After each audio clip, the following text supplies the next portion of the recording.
Dolly.com was taken. I think it pointed to like a dead, it was with a 403, bad gateway or something like that. I have no idea how to find this person. I didn't really think it was particularly realistic for us to even figure out how or where to go buy this domain. And they had recommended a broker to us, and so we contacted him and how the hell did this guy even find the owner? And we really didn't understand much of what was going on. And he, I think, was obviously trying to protect his work and finding the actual person. So he was kind of non-specific of who this person was. And I think they had thrown out a figure of 200K or something like that. And we ended up negotiating more towards the 100K range. And at one point he was like, okay, like wire, 50,000 to this bank account, and then, we'll put it in escrow and it'll be all good. And it was like, we were really just trusting this random guy on Skype in Eastern Europe that this 50 grand was going somewhere appropriate. Yeah, you can always trust people on the internet with money. But are you still master of your domain? Hi, everyone. Welcome back to another episode of Master of Your Domain, brought to you by Snagged. I am so happy to be joined today by Chad Wittman. He's the co-founder of Dolly.com, which is I'll let you talk a little bit more about Dolly, but it's a platform that really simplifies logistics and on-demand moving and delivery. And really excited to hear some of his Dolly.com stories, because that is a fantastic domain name.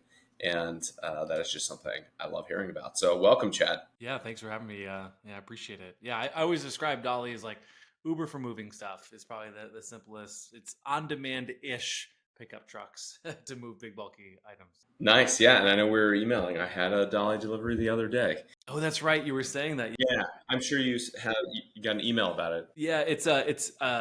So we sold Dolly, and so I'm no longer active doing Dolly, but it's certainly like one of those baby, companies that I've poured so much into for so long. But it was really nice building a company that my mom just like pretty much completely understood and could use. And so that was always a good feeling as an entrepreneur.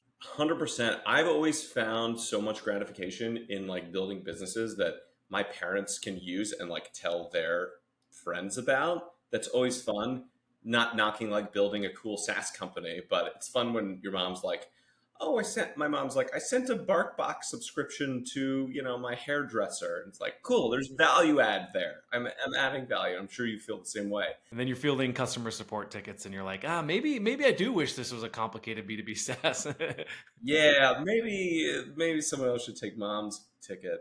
No, that's awesome. Well, tell us a little bit about, I know you sold the company and you're kind of out of the day-to-day, but as we reminisce a little bit, tell us a little more about like, as you guys were getting started, you had this idea, how you thought about the brand, how you thought about digital assets, domains, et cetera, like from the jump. Yeah. So I've generally had two philosophies. One is like on the B2B side, or like SEO heavy side of a business. I've always erred to the side of a really boring direct name that I know is going to match really, really well.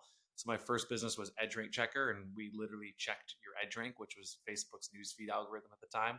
And like it just dominated SEO results for ourselves, and it just sort of had that positive feedback loop of inbound links and whatnot. And so I'd kind of built that business, sold that business right around the time we were thinking about doing Dolly.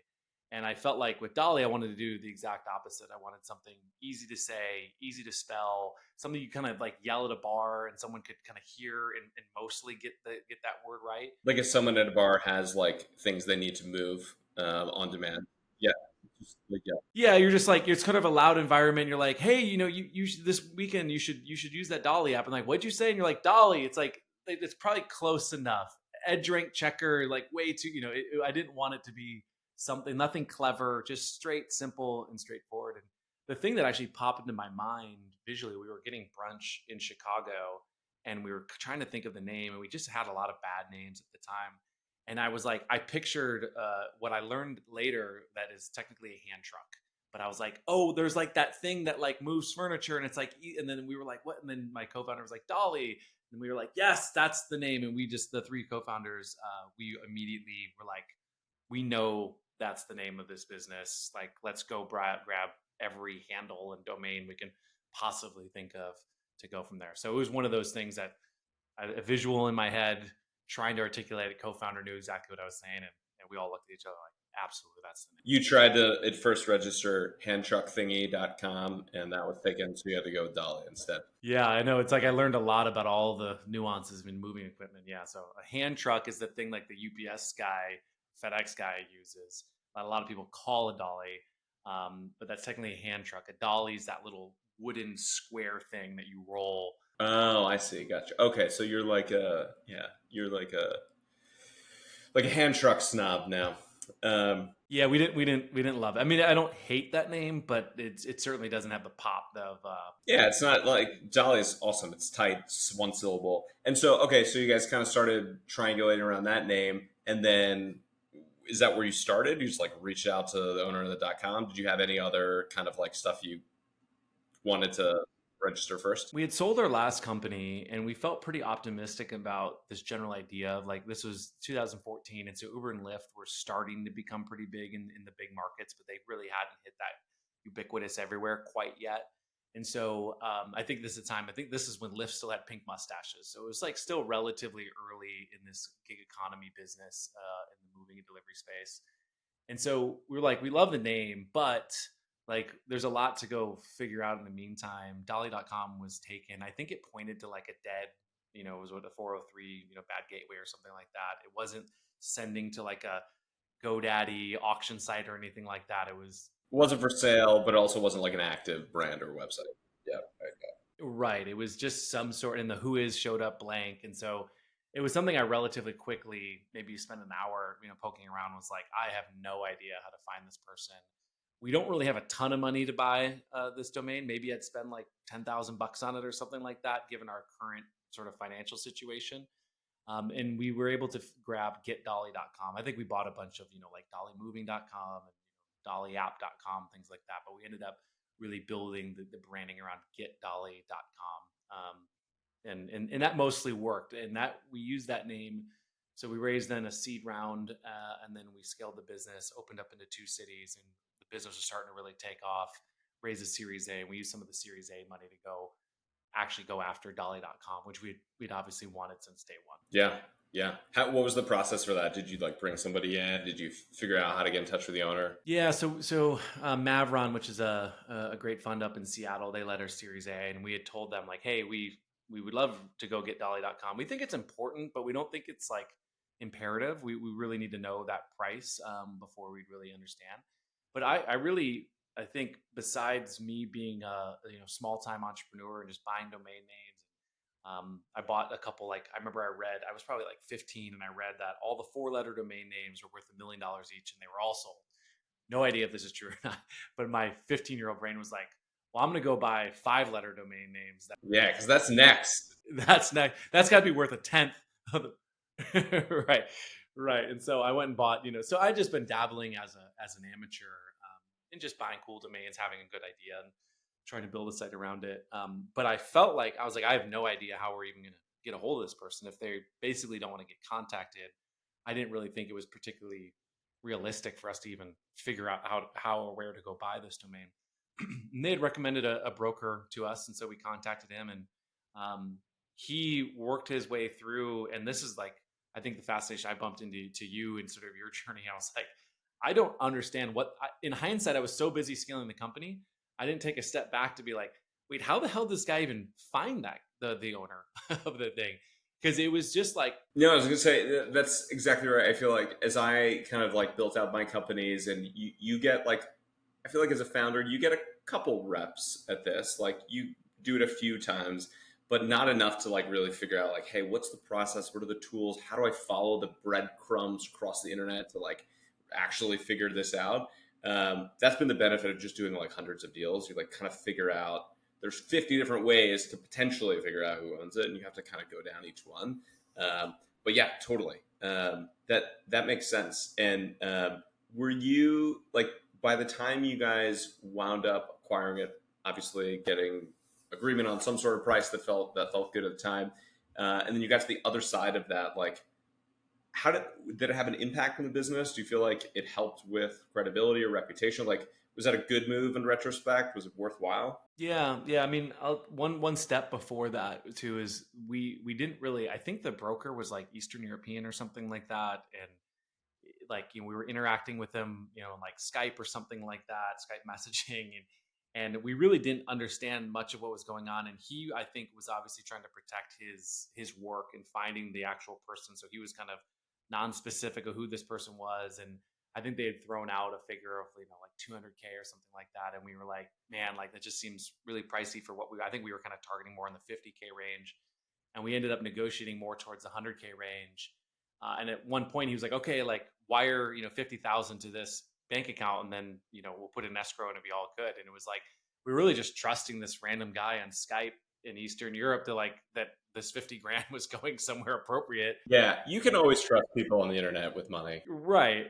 And so I think that was one of the more scarier moments. Was I remember like wiring the 50K to this random account and saying like I hope we get Dolly.com, and and there's not really like a clean way of aside from us just trying to check the registrar of like, do we actually get the domain right? It doesn't feel like you're not like buying something on eBay where there's like these notification pipelines and whatnot. It's like, well, I mean, that's part of the challenge of this space, right? Is it's relatively opaque, where unless somebody has it for sale with their contact information, you can hop on the phone or email with them. You're kind of going through all these side doors or like talking to intermediaries. It can be hard to know who to trust, to be quite honest. Certainly haven't felt that. I think the one interesting thing that I would share too is allegedly the person who owned it before us, he had bought it, I think in the late 90s, and he was really convinced that he was going to sell it to Dolly Parton. And so he had been holding on to it, and he was like, I think even pitching her on like, you should make, Dolly.com, this media thing. And like, because I think she's at like Dolly World or something like that. Oh yeah. Dolly World, also a nice amusement park up in Tennessee. He was like trying to like, that was his big exit. And so, I mean, lucky for him, we ended up having a completely unrelated reason to go do Dolly, which I think is also another reason of why holding domain names can be valuable, right? Like you just never know where he would have never have guessed that a moving company would have wanted. Did you ever consider bringing Dolly Parton on as a spokeswoman for the brand? Yeah, we would have loved to. We didn't entertain it too deeply, but when we were doing an ad spend, it certainly was an angle that we wanted to go after. I'm sure it came up. I'm sure the creatives pitched it at some point. Yeah, one of our conference rooms was named after Dolly Parton, and so there was certainly a lot of like, we did a lot of sort of internal memes that were related and connected to her. But I guess he was trying to hold out for her. And so I think by 2014, her age and the way the media was turning, like it was like, hey, she's probably not opening, Dolly.com at a material amount that you were looking for. Yeah. Well, that's good. You swooped in then. Yeah. And so to your question about the performance of it, I think that like probably, I think so. My only like bad taste is that we just had built up a lot of really great SEO on getdolly.com.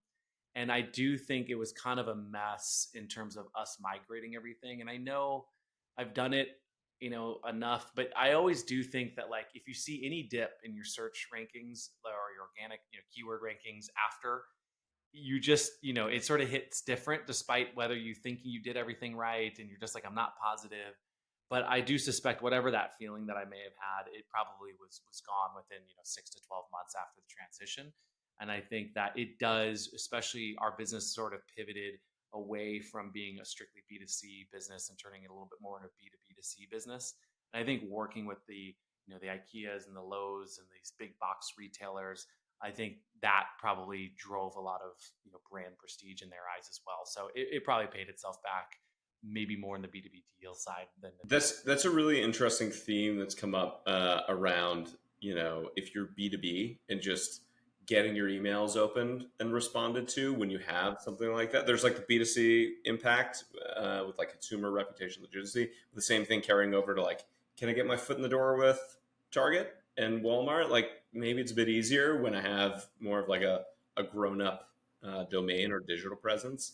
I hadn't really thought about that angle, but that totally makes sense. Yeah, I mean, I think to your point, like you're getting, whether it's cold emails or even just seeing a flyer or something like that, these executives, it's like, it helps triangulate a little bit, because we had a bunch of competition, for example, in almost every one of our markets, and almost every market had, 2 college kids that had built this app over a weekend, and we're doing the general idea, because the general idea is not that complicated to do. The idea that's hard to do is do it at scale, which is why we raised so much venture capital and why we were successful with the business. but that executive might get an inbound, 10 emails from people doing the same general idea. And so it is a little bit of a like subconscious, like, oh, these guys must be more legit than those other folks. Then these handcart.com jokers emailing me. Yeah, I got a 5 character one over here. No, that totally makes sense. And to your point, yeah, if you're going through a SEO migration, that's gonna be painful regardless of domain you're moving to. And there's so much variance that comes with that, and so many different like small changes you make over here that wind up having a bigger impact down the line. So I could definitely see that being tough, and it's like an easy thing to point to and blame when you're like, "What the f is going on with organic search?" And they're like, "Oh, well, we did this migration, but why do we do that?" Like, so I definitely see that. That's why like it's tough. I don't think that in a lot of cases, when you're looking for product market fit and you still have an unproven business, you should go out and spend a tremendous amount of money on the name. But it is easier if it works to not have to go and migrate down the road. So pros and cons there. Yeah, and I mean, I think you and I were loosely talking about this even before we hopped on. It was just, there's also the bigger your business gets and the more prestigious and the more venture cap. When you Google the company and it says, $50 million raise, your seller on that domain is going to be, they're going to increase their price too. So you got this weird game theory where like, kind of like, I think we tried to buy it before we announced our Series A, but had Series A money in the bank. And that to me seemed like a really great sweet spot of going after. Yeah, a lot of folks I work with are in that spot. They're like, we've got the money. We don't need to announce it at any point in time. We actually would prefer to wait until we close this before we even whisper about it, because just the fear of, oh my gosh, the price is going to go up 10x, that it can be real. So I feel that. How did you think about like social and trying to match up like social handles and assets with now you got this shiny new domain name? Was that important to you? How did you think about that? Yeah, I mean, I think what we had ended up doing on the social front is we had grabbed everything Get Dolly. So I think almost all of our social handles were consistent with the .com, and I think we only left almost all of them because I felt like the change. Dolly's obviously it's a pretty common name, so I felt like on Twitter, there was a person in the Philippines who that was just their name, and they got on Twitter early and She was also waiting for Dolly Parton to approach her, by the way. probably, and then Instagram, so it was kind of one of those things where we were so far behind across so many different social platforms that it felt like, hey, we already have built some brand equity and Get Dolly. Who really cares at this point? I think if the company would have hit a level of Uber or Lyft or something like that, we certainly would have probably taken that more seriously. But the business, while it did well, it didn't quite hit that level of like that next sort of like at home brand identity. That's awesome, man. What are you working on these days now that you've kind of transitioned out of Dolly world? Yeah, I've been in the crypto ecosystem. I tell everyone I'm like I'm going to say crypto, but I swear I'm not a crypto bro. But I've just kind of been dabbling and trying to understand some of the infrastructure side of crypto the past couple of years, specifically around like human coordination as well as like tokenizing real world assets. So it's been really experimental for me the past couple of years, but I just feel like there's something really interesting in that ecosystem, and just been doing a lot of learning over the past. Very cool. Very cool. Well, I always say that I feel like domain names are kind of the original NFT. That's kind of how it feels in that space, but you can actually like build on it and monetize it. But a lot of parallels to some of that space. Yeah, I mean, slight tangent, but when ENS came out, which is Ethereum's name service, I bought a ton of ENS domains as well. Similar sort of philosophy as a my younger 15-year-old self being like, okay, I'm gonna go go buy all these different. This is your 15-year-old self would be so proud of you for lining these up. Very much so. And it just turned out, it was funny. ENS did an airdrop. And so one of my strategies with ENS is I was like, oh, I wonder if, like, let's say this becomes big and Walmart wants to go buy Walmart.eth. There's so many scams going on in crypto. Like, would they want to buy like WAMART.eth just as like a security risk hedge? So I went and bought like 50 of those types of things, which in hindsight, I, lost a lot of money on those direct. Like I bought them all at sort of base price, which was, $30 or something like that. But the funny thing is that ENS did an airdrop based on how active you were in the ENS ecosystem. And so one day I got this huge ENS token airdrop. I was like, my 15-year-old self would be really happy that I came up with some weird scheme. And yeah, so you can give them out as raffle prizes. That's awesome, Matt. Well, Chad, thanks for coming on. Appreciate you sharing your story. It's great to get connected here. And yeah, thanks again. Yeah, thank you.